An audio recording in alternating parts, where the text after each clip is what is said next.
வணக்கம் நேயர்களே, தஞ்சாவூர் சமையல் சந்தோஷினி. வாங்க, 3 பருப்பும் சேர்த்து இந்த அடை மாதிரி செய்யலாம். சூப்பராக இருக்கும். வாங்க, கடலை பருப்பு போட்டிருக்கேன், துவரம் பருப்பு போட்டிருக்கேன், பைத்தம் பருப்பு போட்டிருக்கேன். பாருங்கள், 3 பருப்பும் ஊற வச்சுருக்கேன்.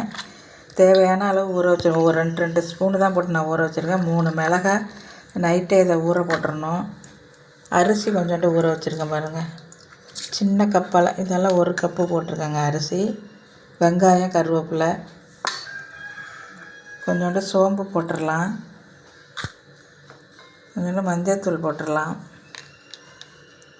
அப்புறம் உப்பு போட்டு நம்ம அரைச்சிட்டு வந்து அடை சுட்டுடலாங்க. இப்போ அதை அரைச்சிட்டு வந்தாச்சுங்க. எல்லாத்தையும் போட்டு வெங்காயமும் கருவேப்பிலையும் நல்லா பிணைஞ்சி போட்டால் நல்லாயிருக்கும். பிணைஞ்சி நம்ம இதில் போட்டுடலாம்.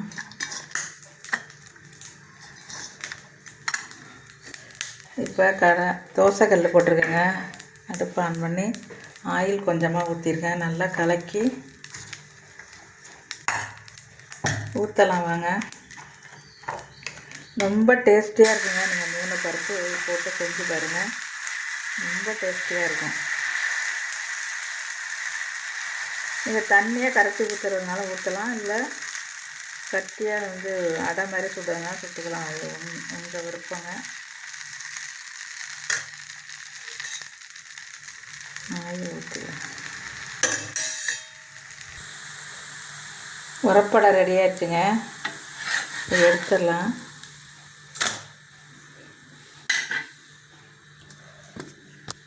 சூப்பராக இருக்குங்க. நீங்களும் செஞ்சு பாருங்கள். இந்த வீடியோ பிடிச்சிருந்தா லைக் பண்ணுங்கள், ஷேர் பண்ணுங்கள், சப்ஸ்கிரைப் பண்ணுங்கள். வாழ்க வளமுடன்.